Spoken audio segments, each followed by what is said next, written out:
All right, let's go ahead and get started.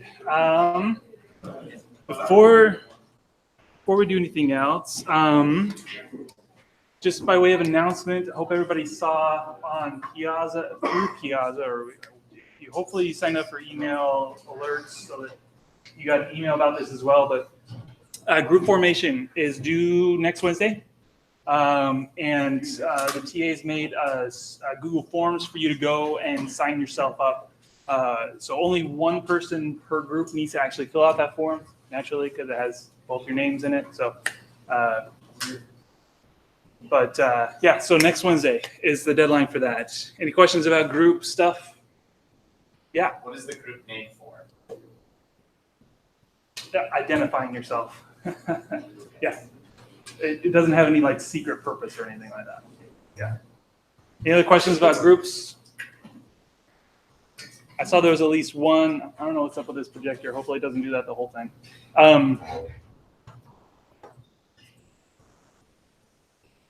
I know there was at least one person that posted on the forum. So if you have trouble finding group, go ahead and use the form for that. Okay.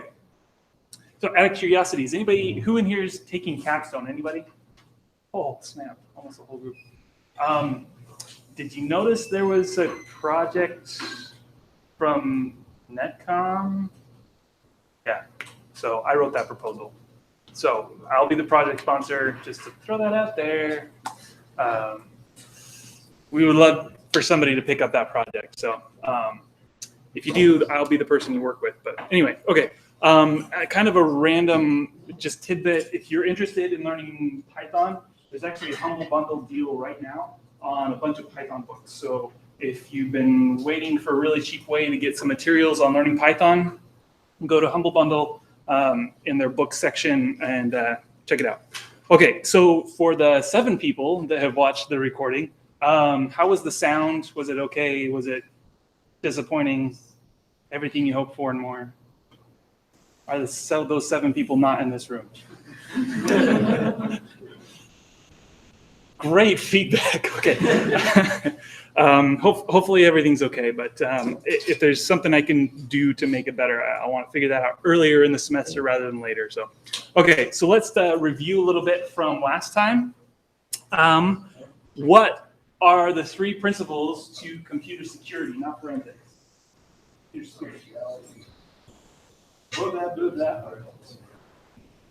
Yeah. Integrity is one of them. Yes. What does integrity mean? Integrity means, that's a good question. Integrity means providing security and a service that maintains its composition and maintains its security under any scenario. That kind of close. Okay, so it gives you security by making sure you have security. And it's not bad. No. Well, what is integrity? It's hard to describe unless you really practice this. Yeah. So, you. I'd say like integrity. Whatever data is there, the person did it, like they posted it. That's actually authenticity. So you have assurance that who it came from, really it did come from them. So a different principle of security, but it's a good one. Yeah. Isn't it that like the message isn't altered in transit? Yes. So whatever data was originated, that didn't ever change. Okay. This projector is going to drive me nuts.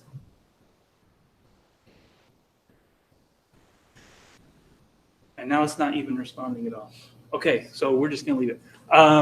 Okay. What else? What are some of the other principles? Yeah. Confidentiality. What's confidentiality mean? You have private data and you. Yes, so whatever is supposed to be kept secret is kept secret. So only those who are supposed to have access have access. So we have the C and the I. What about what's the other one? Yeah. Availability. Availability. So what does availability mean? Means that when someone needs access to the data, they can access it. Yes, exactly. Okay, so those are the 3 ones. There were 2 others that we talked about, but they're not quite as crucial to our discussion about security. Now, which one of the 3 principles of security do we try to breach or violate with forensics? Confidentiality, why? Because when we're doing forensics, we're kind of trying to gather evidence, and we might not be supposed to be able to access that evidence. Yeah, you're right. You're on the right line. So in essence, somebody committed a crime, right? And if their confidentiality were to never be breached, we might not have the evidence to prove that they broke that crime, that they committed that crime and broke that law. Okay, that's why. So it's very important that we remember that we have, when doing forensics, we have to uphold the law, because that's what we're trying to help do, right? We're trying to uphold and enforce the law by bringing perpetrators to justice, by finding evidence to show that they really were the culpable party, right? So, very good. Okay, so what are the two most important elements of digital forensics?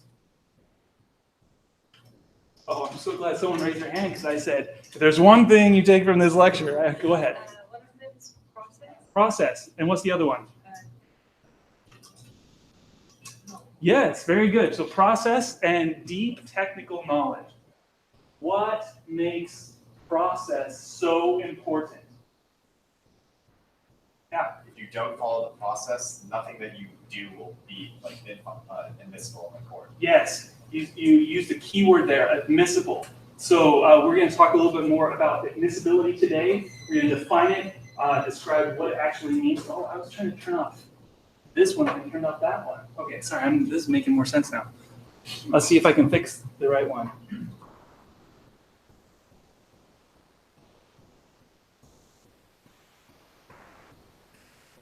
Okay, while that figures out what it's doing with its life. What we're talking about. Okay, admissibility. So we're going to talk about admissibility today, and give a good definition of what that means, what some of the laws are that determine admissibility of evidence, yeah. So our process is what helps us know if our evidence that we collect in our investigation can actually be used for the purpose that we collected it, right? Very good. So where does most of the research in the area of digital forensics takes place? Yeah. On the technical side. Why? Somebody else. You've been raising your hand a lot today, which is great, but I want to give other people a chance to get. Unless you have knowledge of exactly how information is stored in a certain technology, you can have tools and Yes, let me reiterate that. So if you don't have deep technical knowledge, all you'll be able to do is use tools, which is great, but that's one level of expertise. And if you're going to be a forensics expert, you need to be able to actually, if necessary, pull the bits of data off of the storage media or from the network packets or whatever it might be, and figure out what that data means. Because that's your job as a forensic scientist, is to take this obscure set of ones and zeros and make it so that somebody like a judge or a jury of peers can appreciate the meaning of that data. That's your job as a forensic scientist. Everybody just feel like this weight come on your shoulders a little bit, right? No, it's no small deal to have that technical knowledge. So, okay, why do you need to know data structures for this course? Yeah. To interpret that binary data. Exactly. So how does a computer store information on a disk? That was a poorly worded sentence or question. Well, you know what? We're going to go over all of that in the next topic. Not today's topic, but a future topic. So the important thing is that a computer has to know where it stored data to retrieve it, right? So your job is to also know that method of how it stored it so that you can retrieve it if the computer is not able to retrieve it for you. Okay. Why can't I answer your email right away sometimes? That's a good one. Yeah. You have a job. I have a day job. This is not my day job. Very okay. So what's the best way to ask questions in this class? Yeah. Piazza. Why? So that I don't have to answer it. No. So that you, by answering your peers' questions, have the principles integrate. Go deeper into your soul. Right. Okay. So you can totally ace the exams. Okay. Can you use online code sources for your homework in this class?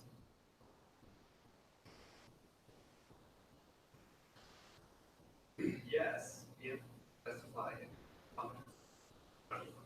And And if they're not like large chunks of code.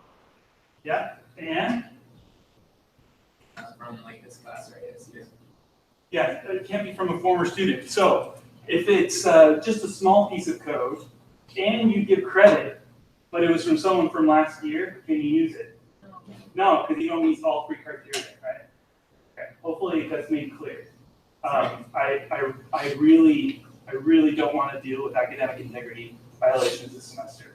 Because it's a mess for you, it's a mess for me, it's a headache for everybody. There's no reason to violate academic integrity. If you're running into problems, ask for help. If you're running out of time, well, not much I can do about that, right? But it's not worth it.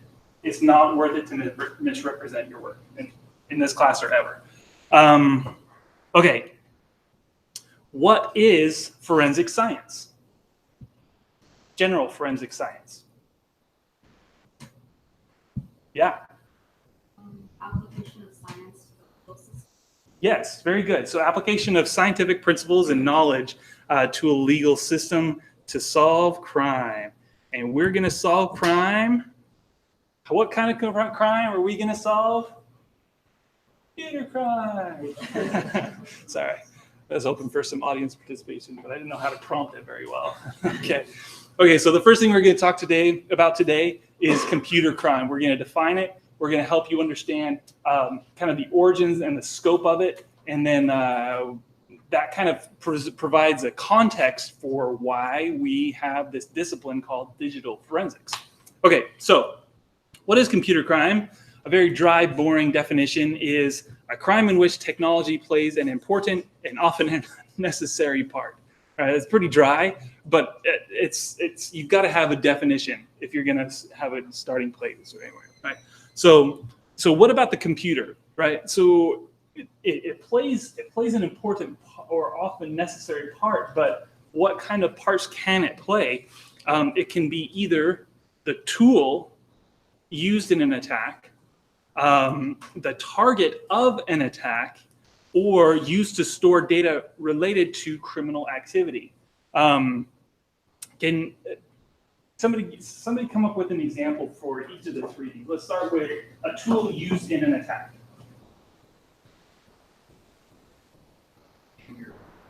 Botnet. Describe how a botnet is a tool used to attack someone in violating the law. A website or service. Shut down.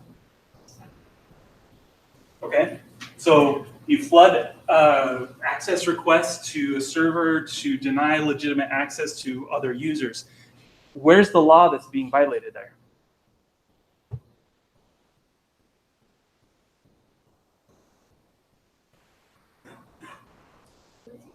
What's that? Availability. So that's the computer security principle, right? And you're right, that is being violated. But just because that's a security principle doesn't necessarily mean that it's violating the law. Do you see the distinction there? So law is what, like, it's going to vary by country, it's going to vary by state and city and everything, right? But principles are what computer security academic big brain people come up with and say this is the gold standard, right? So yeah. I think the law with a botnet is like you're using like a botnet typically isn't like your own computing devices.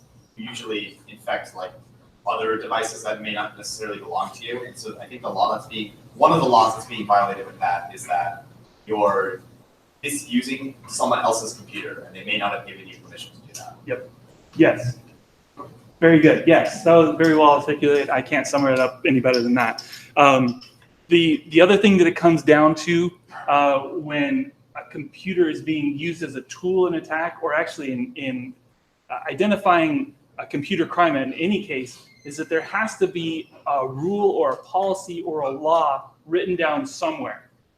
An acceptable use policy for the university would, you violating that policy would constitute an actual it would necessitate an actual investigation. Whereas if you're just doing something that's really stupid and annoying but doesn't violate a policy, there's no reason to investigate.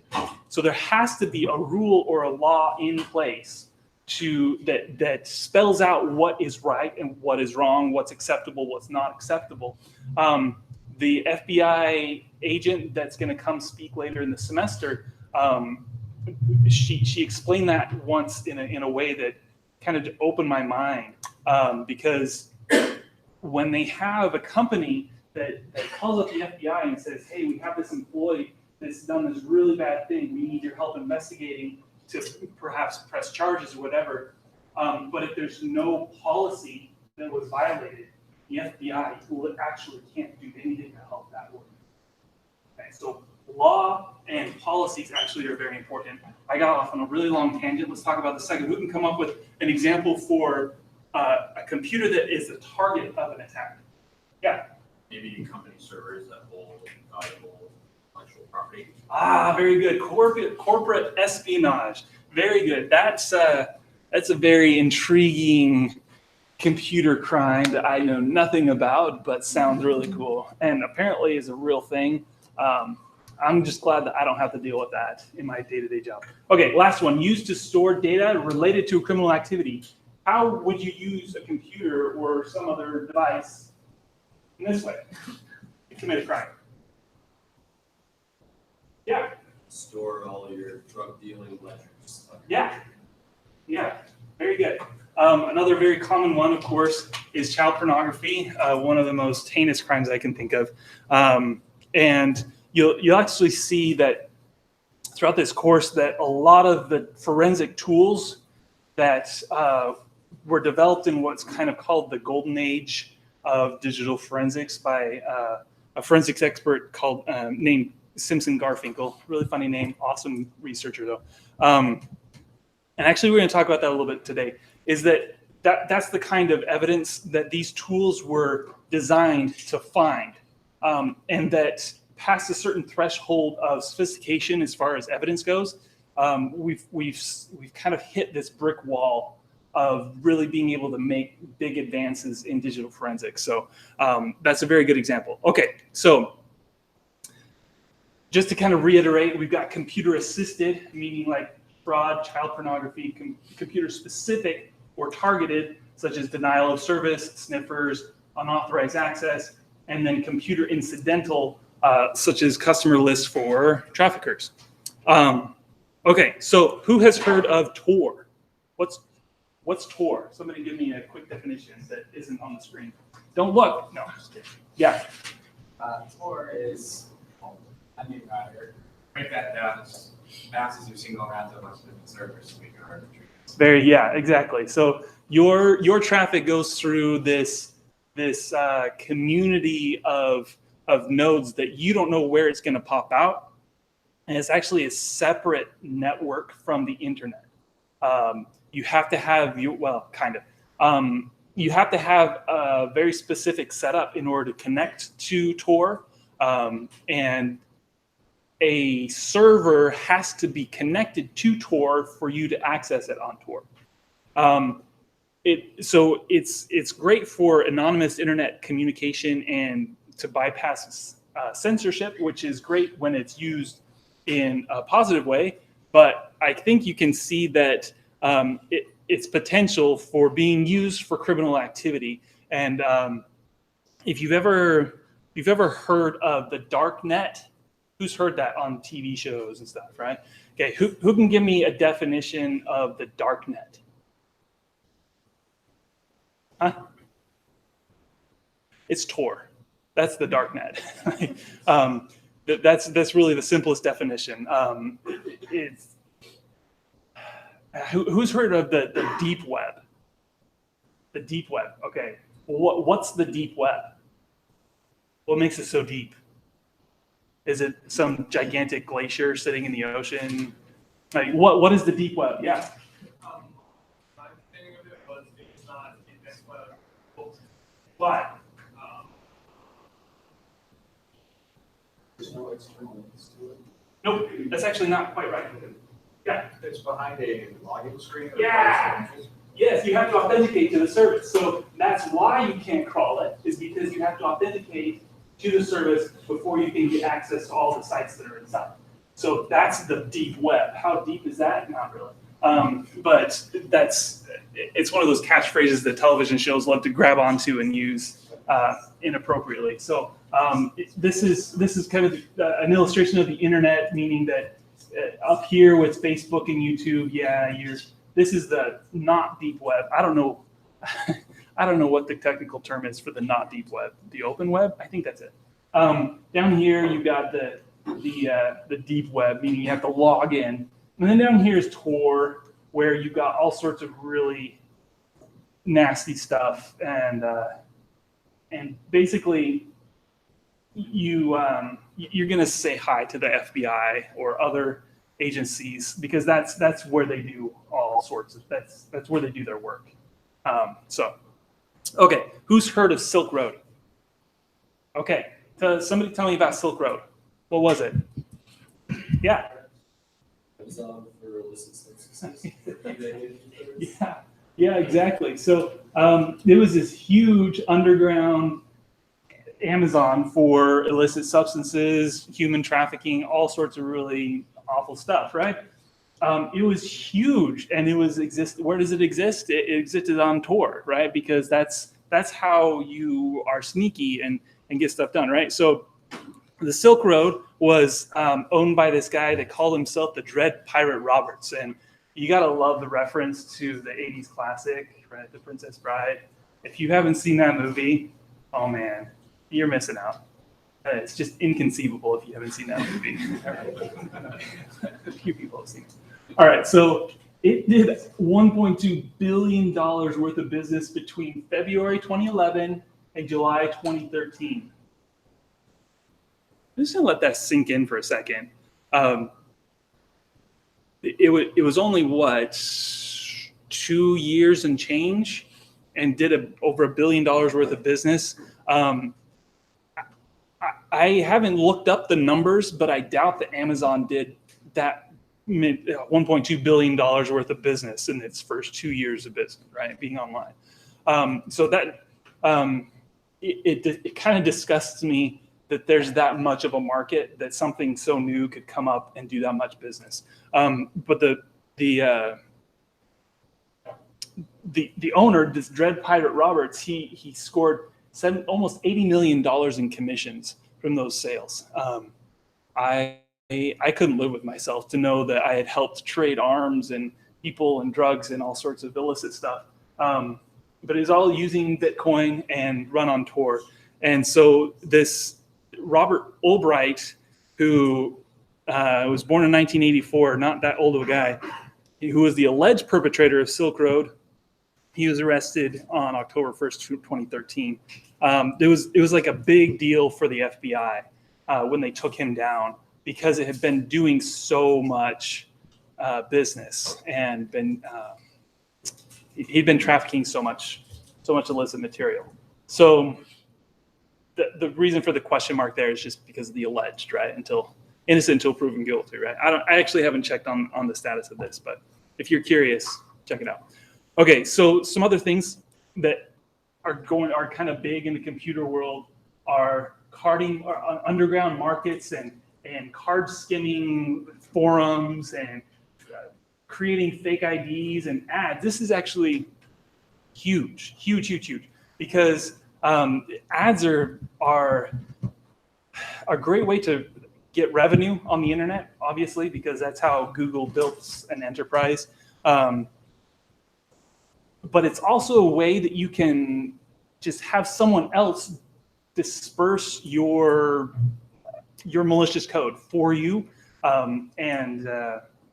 Yeah, it's a great way to get backdoors in people's systems. So also rent a botnet. That sounds kind of silly, but that's a huge business to say, hey, I have this botnet that I have control over, and I will let you have control over it for X number of hours for this much Bitcoin. That's a thing. So about, what year is it? 9 years ago, I was lent this book called Fatal System Error that it described the work of two people, this kind of young kid and then this older British intelligence agent, I want to say, and their adventures with the criminal underground of the internet. And it was fascinating, but really eye-opening to the realities of digital crime. If you have any interest, it's a fascinating read, especially when you consider how old of a publication it is. So check it out. Okay, so just how big is the problem? Now, I'm going to tell you that these figures are old. I don't remember, I don't have a date, but I'm borrowing them. So they're at least probably 7 or 8 years old, okay? So keep that in mind. Average armed bank robbery nets about 7.5 grand. Usually about 16% of the money is recovered, and 80% of the offenders are behind bars. Not a very good, it's not a very wise undertaking, right? Because you have a high probability of getting caught with a relatively low payout compared to white collar crimes. This is all white collar crimes, and these figures again are several years old.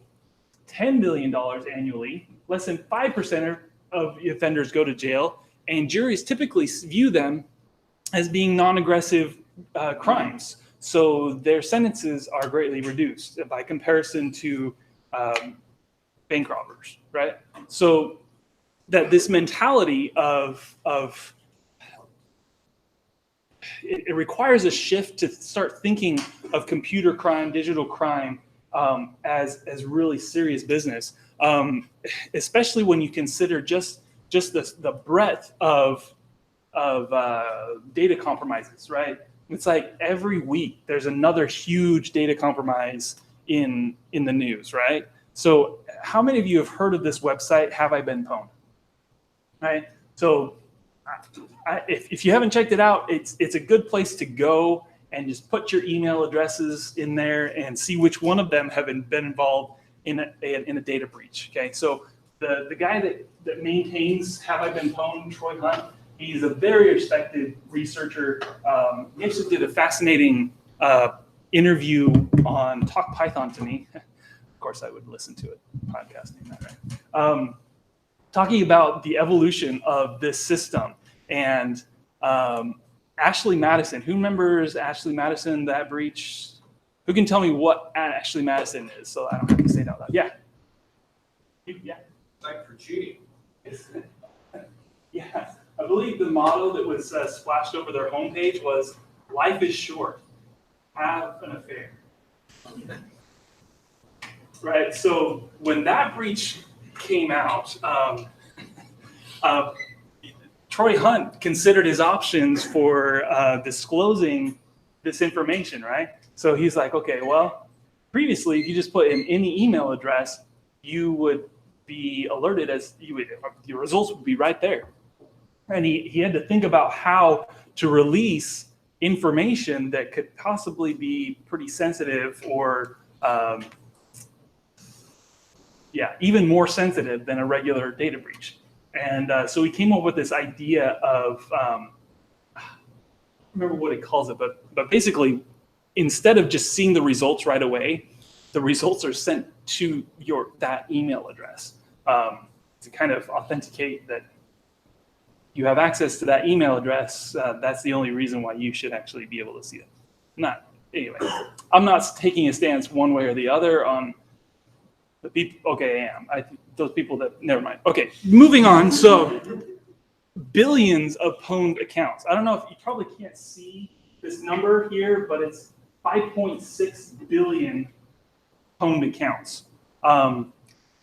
And the thousands, possibly millions of breaches. It doesn't say specifically here, but what really scares me when I stop and think about all these data breaches is just how criminals will use the aggregation of all of my information against me, my family, my employer, who's the federal government, my country, possibly my criminal record or lack thereof, right? And the list goes on and on and on. One thing that I believe it was the FBI, they figured out that people in other countries were struggling to get visas because they couldn't pass medical exams until medical data was being breached, right? And they could reuse that to get visas to come into the United States, where normally there would not be a lawful path for them to enter the country. But you start to think about that, and it's really scary. So forensics, that's my kind of spiel on computer crime, and hopefully every single one of you is scared out of your skin. But guess what? It gets worse. Okay, I kind of alluded to this earlier, but I want to just give kind of a brief history of digital forensics to kind of set, okay, we know things are really bad, computer crime is huge, and forensics is supposed to be the answer to finding all these criminals and bringing them to justice. But here's the thing, so the roots of digital forensics go back to about the 1970s, but it was really just kind of a data recovery, meaning how do I undelete this file that I didn't mean to? Right, but then in the late 1980s, Norton and Mace, they provided this unformat and undelete. These early days, they were marked by a lot of diversity. Like there were lots of different kinds of computers back then, not just PC, Mac. There were lots of different processor architectures and operating systems than there are now, back in the 70s and 80s.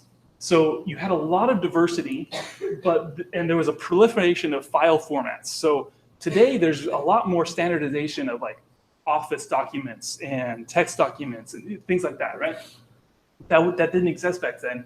And there was a heavy reliance on time sharing and centralized computing, meaning that not everybody had one.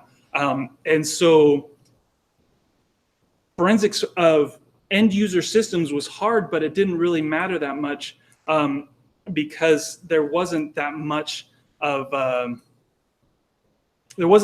demand. Yeah, and you could get to it more easily because of this centralized architecture of using these systems. Okay, so until about 1993, there weren't really any laws that define computer crime, and the analogies between computer crime and more traditional crime were pretty lacking. They were underdeveloped. States have kind of done some work to catch up, but there's been a lot of crimes that have proliferated, become more common because of computer crime, and these are really pretty obvious if you stop to think about what a computer does and what it allows you to do. So we entered the golden age of digital forensics that I referenced earlier. So late 1990s, early 2000s was an awesome time for digital forensics for a few reasons. First of all, everybody used Windows XP, right? Some people still do, sadly enough.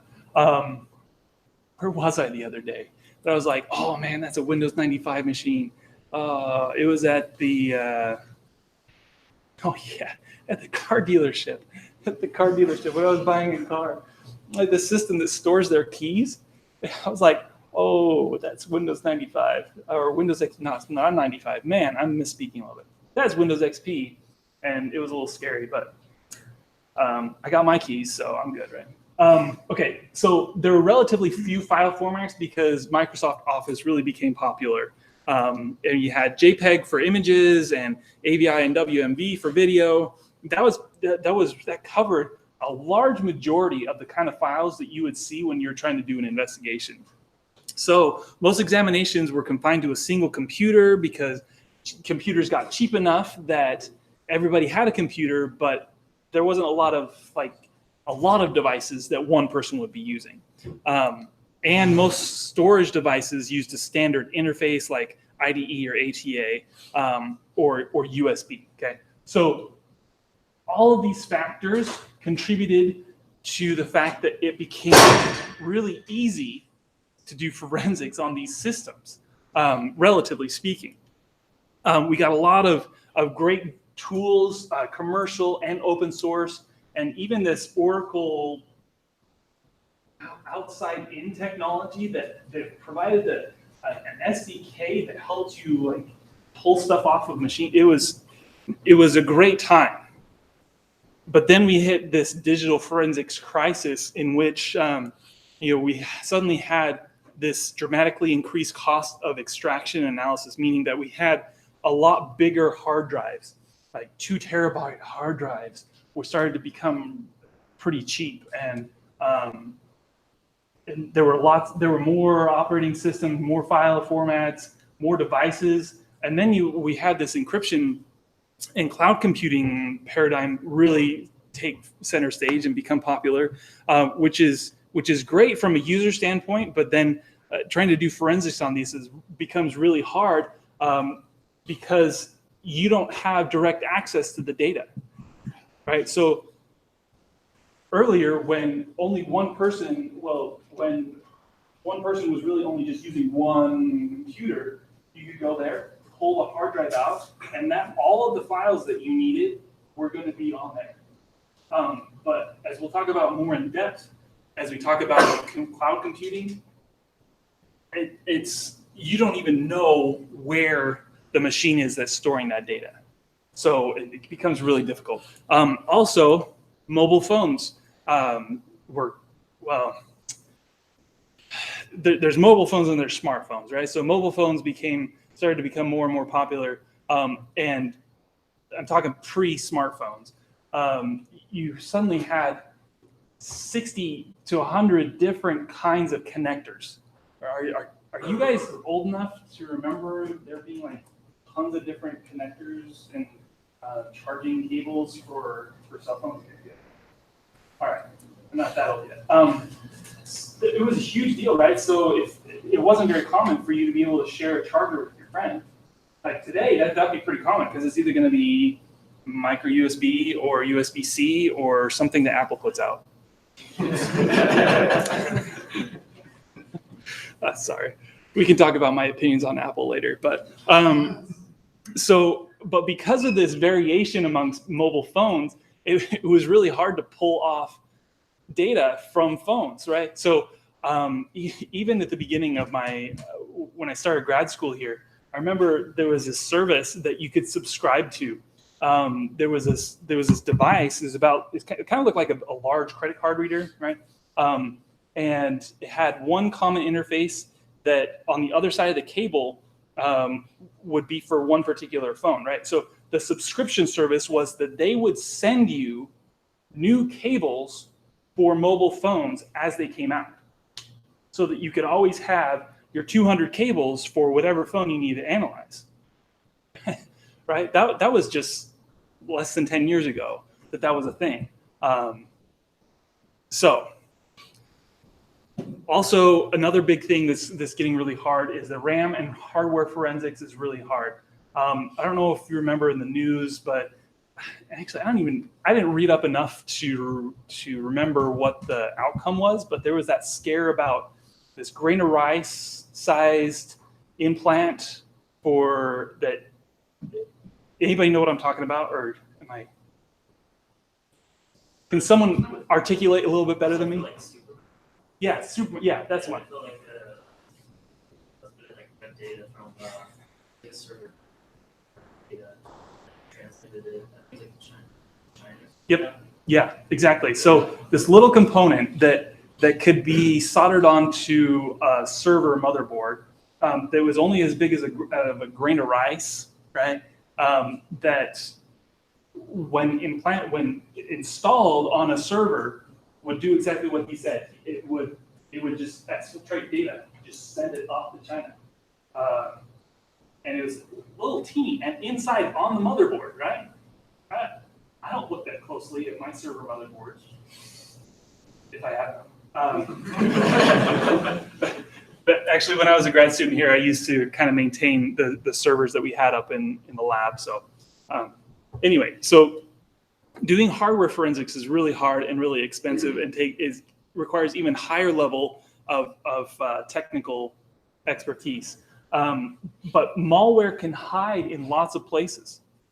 The BIOS, the firmware, RAID controllers, GPU, all these different places, there could be something that is dialing home, pulling out sensitive information, and tracking that down to find the person responsible adds several layers of complexity to actually solving the crime, right?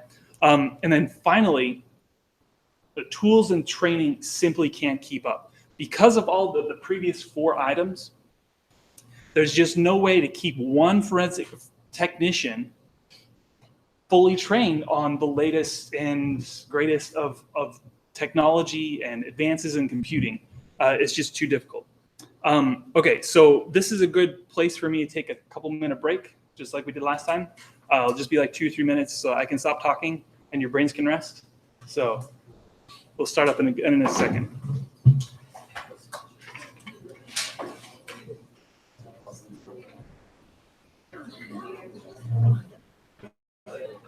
I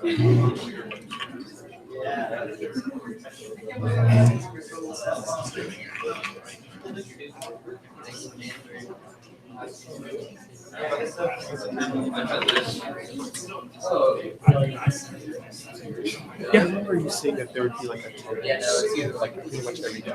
Yep, and if my TAs were here, that would be a thing. So you didn't miss it. No. I was just wondering because I've been gone for one lecture. Do I like try email you producers? Nope, it's totally fine. Okay. So I'm not looking for you to have 100% attendance.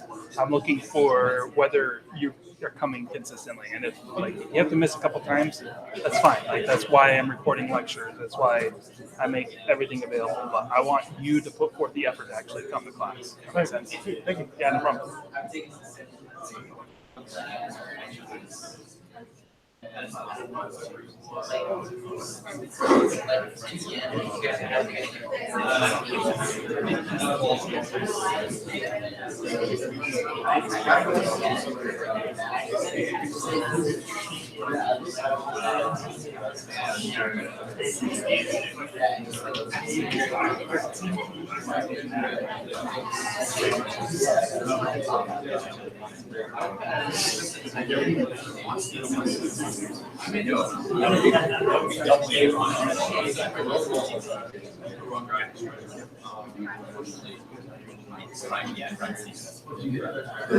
Computer science, unfortunately.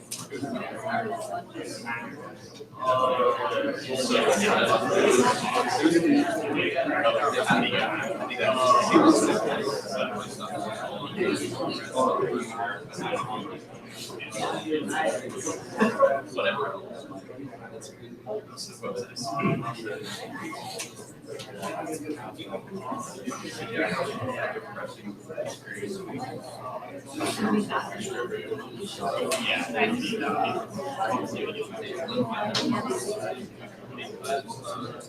What are the odds that 2 people in class are the same? We should organize everyone to have this. Yeah, we should organize this so that everyone that would be very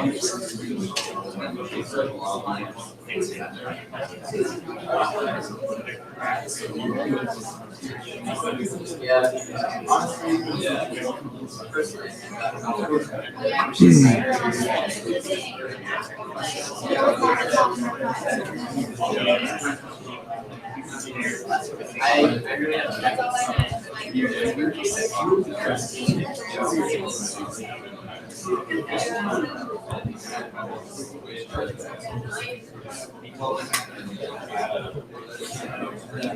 All right, let's go ahead and get started again. Any questions so far about computer crime, what it is, what the situation is? Who's a little bit depressed? A little bit? That's actually a good thing because if this doesn't depress you, I don't. guess I could show really sad puppy faces up here or something like that, but this is a serious situation. So, any questions about computer crime? No, I have not committed it. Okay. All right. So let's talk about the basics of digital forensics. So, digital forensics involves data retrieved from a suspect's hard drive, other storage media like cell phones, flash drives, cloud services, cars, thermostats, smart speakers. Does this list look a little strange to you at all? No? Thermostats? You don't think a thermostat could have information on you? It would help in solving your crime? What? Just curious. What do you think? Refrigerator? What kind of information might your refrigerator have that would be important to an investigation? When you opened it? Oh, yeah, there it is. Some of them have cameras that take pictures of the inside, right? They can go through the pictures that your fridge sent you. Oh, look, there's a head in there. It'd be a little obvious, right? What else on this list? Smart speakers?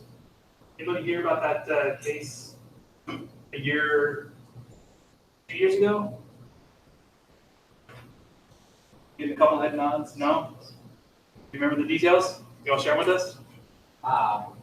This guy's having a house party or so he claims. And the next day, one of his friends was found dead in the hot tub outside.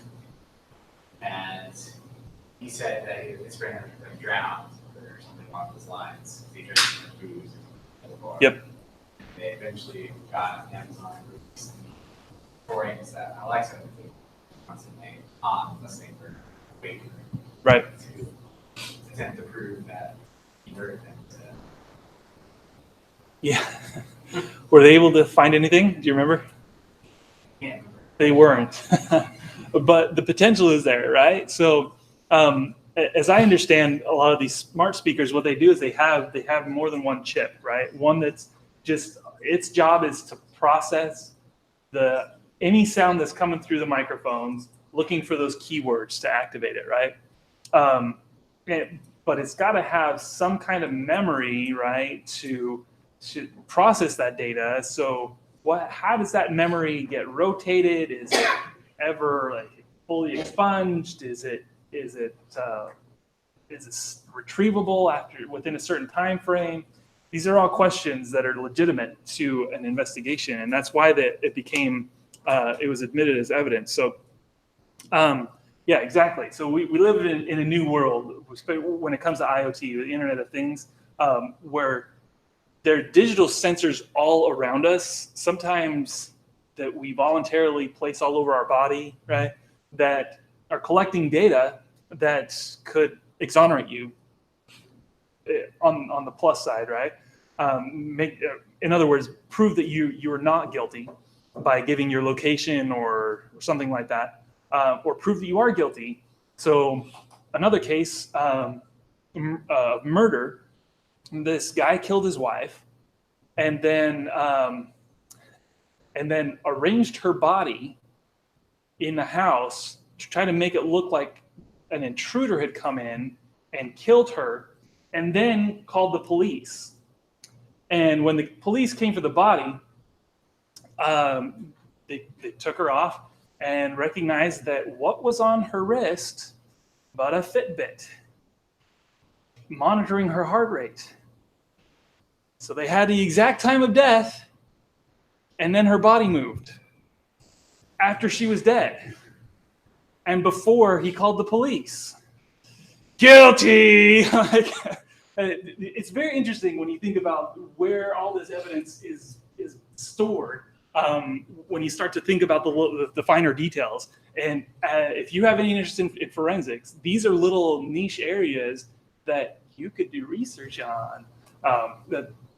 That's what I ended up doing not that topic, but that's how I found my dissertation topic, was by finding one little area that no one had really explored in forensics. And I said, I'm going to go that direction. So any of these pieces of data could have these characteristics. They could be hidden. What do I mean by hidden? What does that mean? Anybody? If not, if you don't know, that's fine. We'll talk about it more in the semester. Not out in the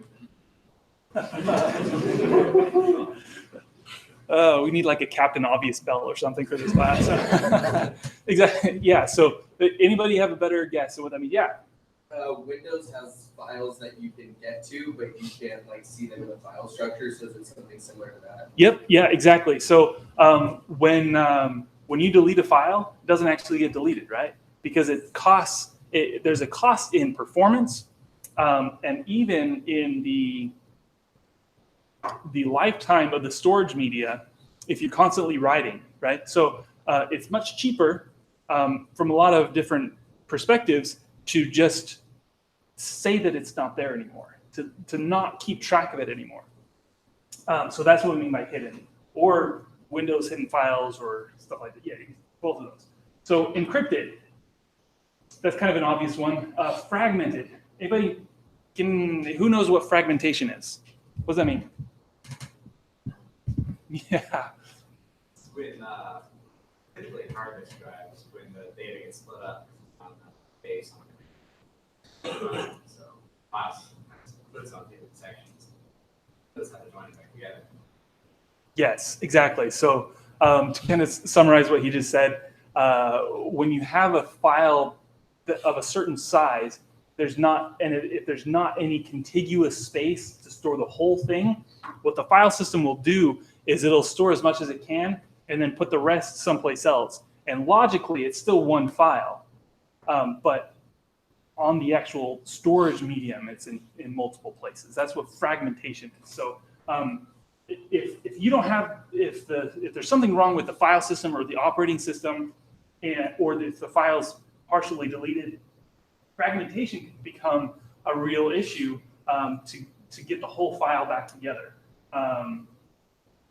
and pull any information out of it that you can. Deleted, I guess I kind of already talked about that one, or outside the normal file structure. It's a very mysterious one. But when we talk about file systems more in depth, we'll talk about what that means. Okay. Second set of digital forensics objectives. Figure out what happened, when, and who was responsible. This is kind of like the three big things for forensics objectives, right? So if you don't know what happened, it drives me crazy. Is it better to just not have this one on, or it's getting really bad?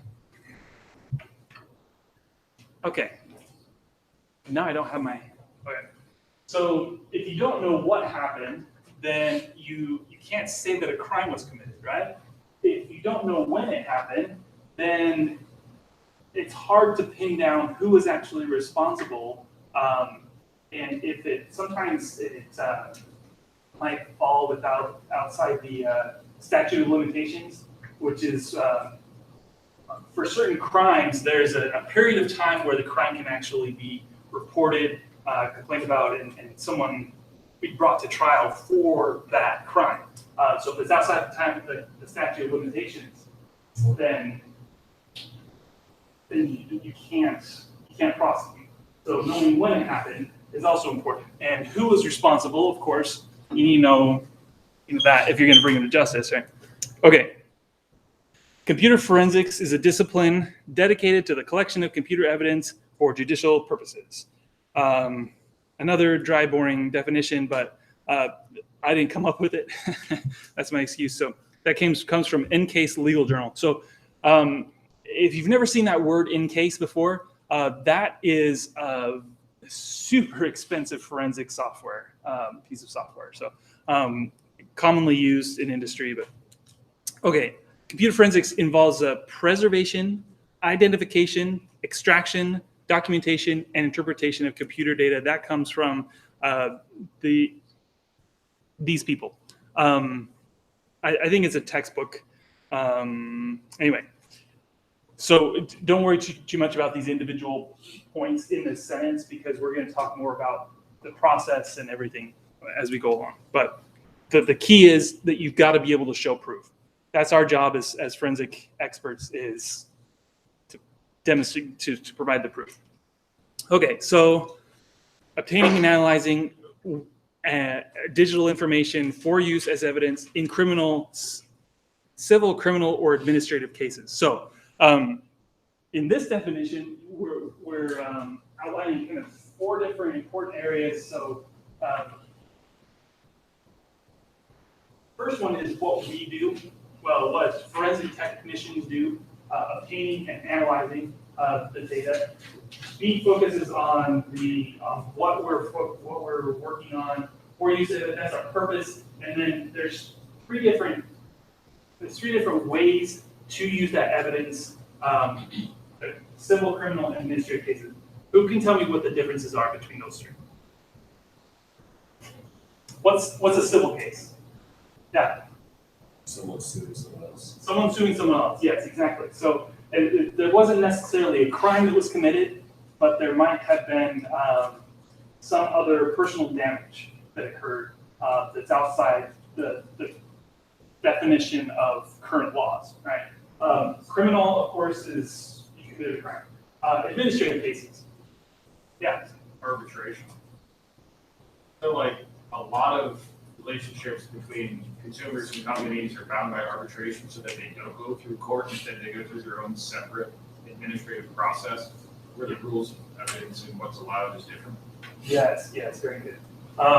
Exactly. So a really common case or example of this is, let's say you have an employee that's doing something that's against company policy.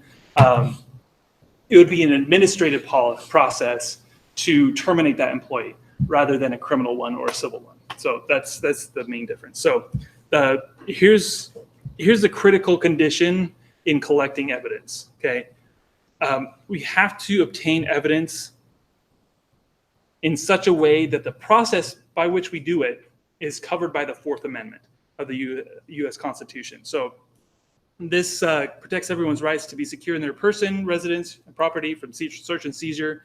This is the actual text from the Constitution. First of all, secure in their persons, houses, papers, and effects. Against this term, unreasonable searches and seizures, unless there's a warrant that's built upon probable cause.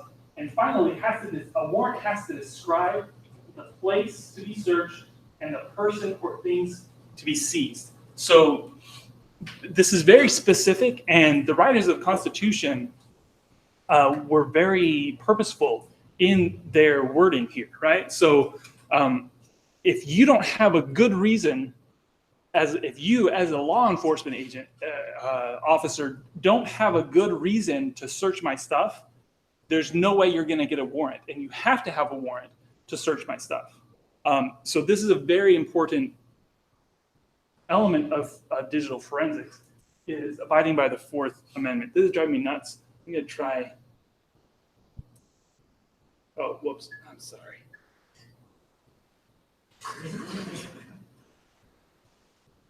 Okay, so this on the right side, this is just an example warrant,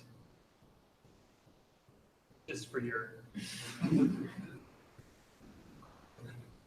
For those of you watching the YouTube version of this, the projector is going haywire and it's driving me crazy. Okay, this one, right? Okay, so the bottom line here is just that searching a person's property is not a trivial matter. You have to actually go through a process for good reason, because to protect people's rights, you really have to be careful.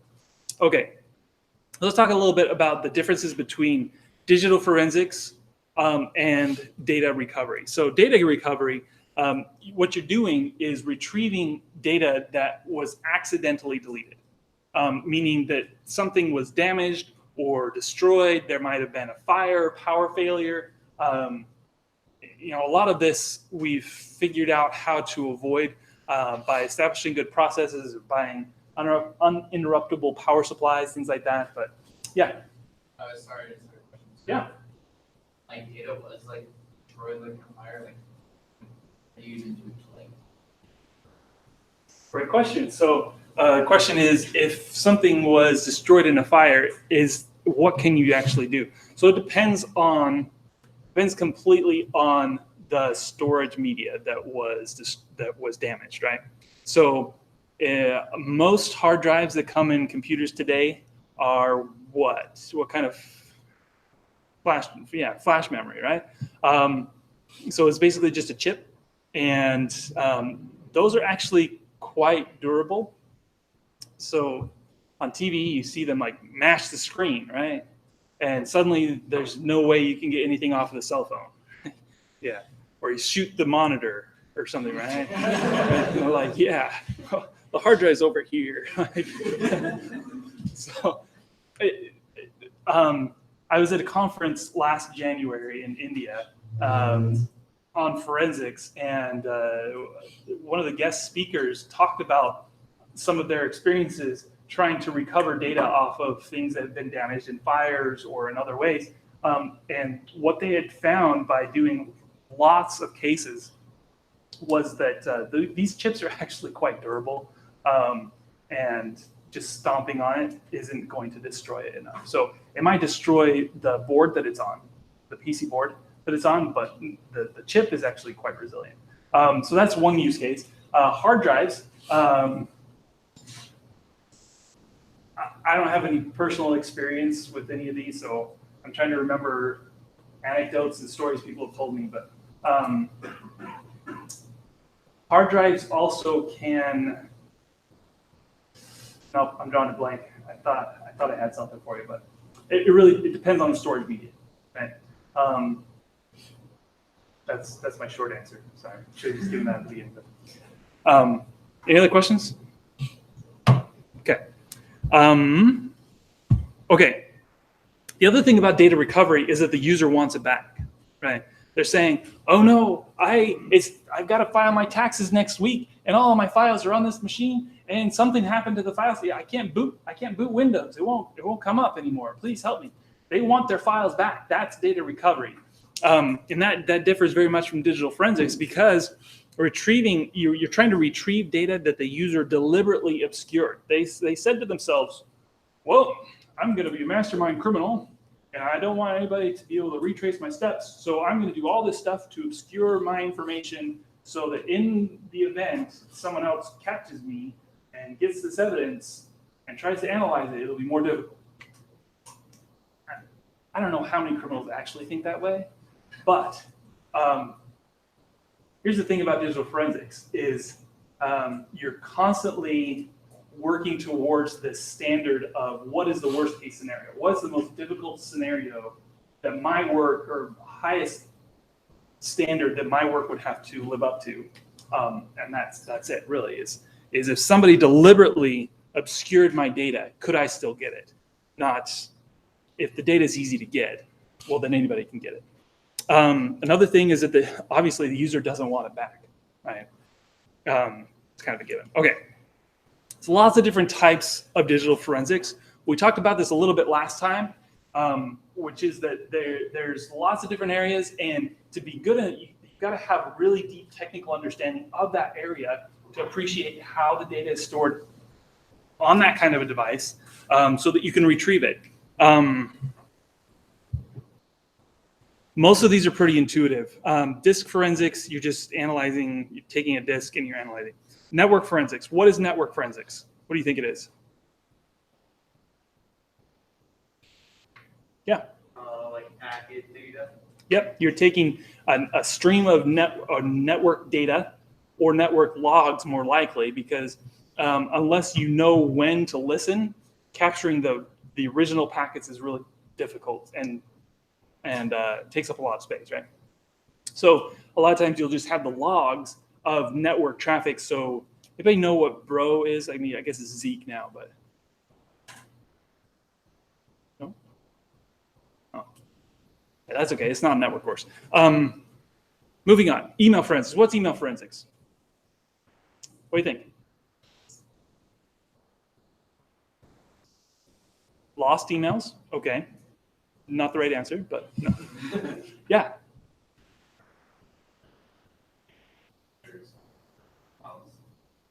Yes, that's part of it. Yeah.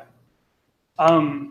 Maybe maybe if like you sent an email about some illegal activity, you had it destroyed in some way, the forensics would be trying to recover that destroyed email.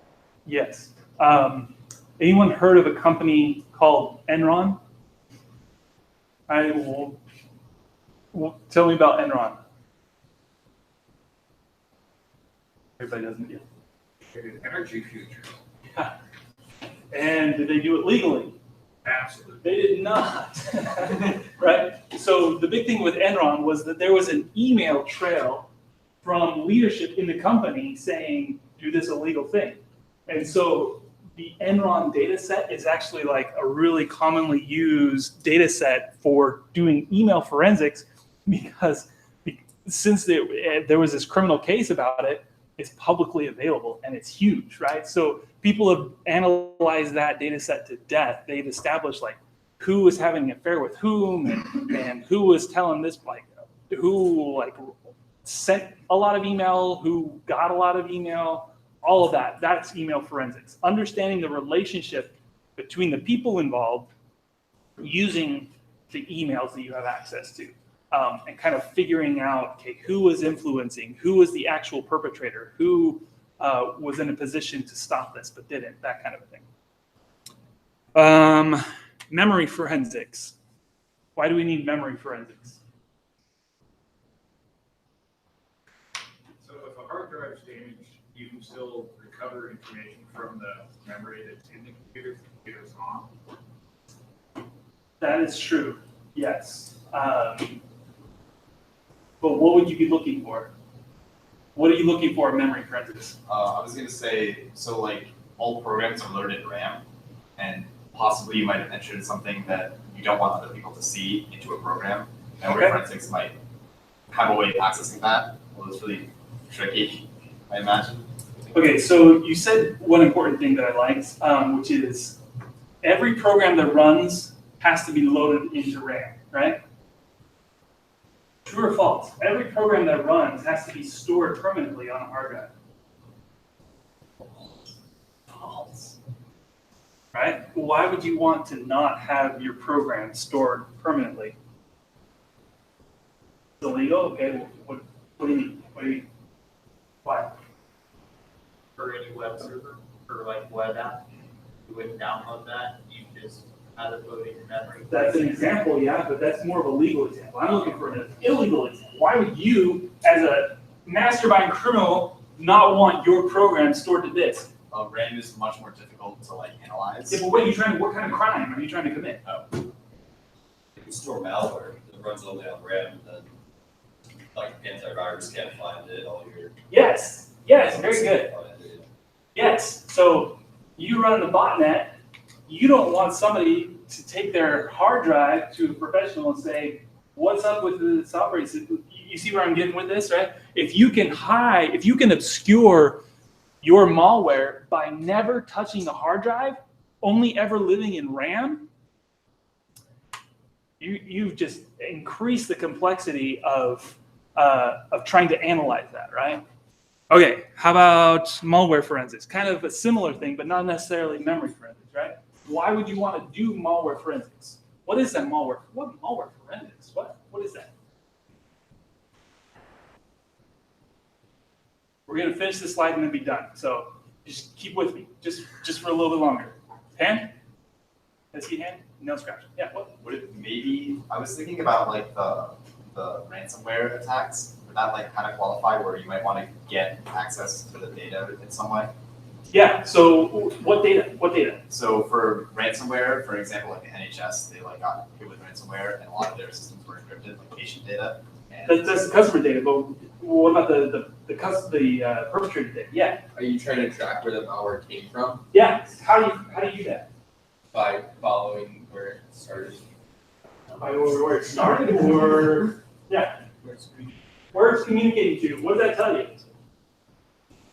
The server's in Russia. It must be the Russians. Unless it's not, right?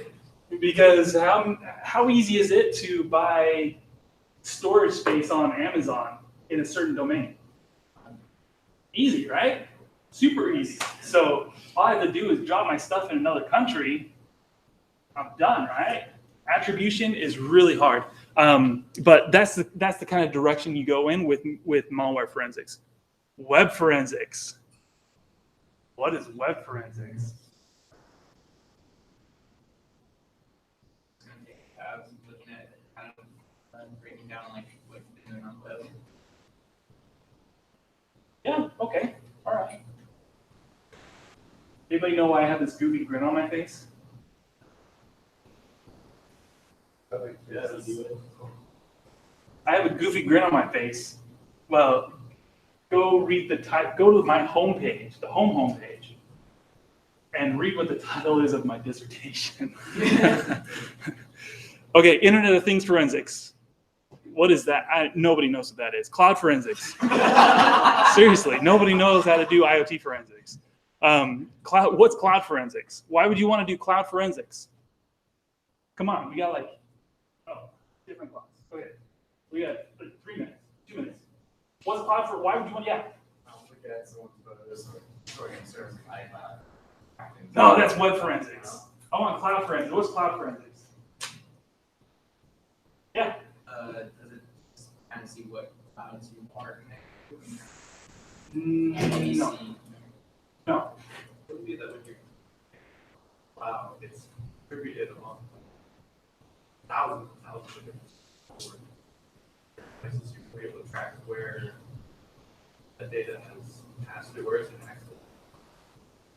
Okay, let me give you a little bit more of an idea of where I'm going with it. So, you all familiar with virtual machines? Yes, no, yes, okay. So on a virtual machine, you have this virtual operating system installed on top of another operating system, right? Well, that's the cloud, but on somebody else's computer, right? So cloud forensics is, you say, all right, Amazon, we know that there is this command and control server running on your servers, and we want access to it, so give us access to that. Or cloud forensics is, all right, we had this malicious virtual machine running in Amazon's cloud, and this regular user, they happen to be sharing RAM. And this one was able to steal secrets from this one. So let's figure out how to track down the owner of that and get after that data. Okay? Cloud forensics is like a whole different kind of weird, right? All right, car forensics.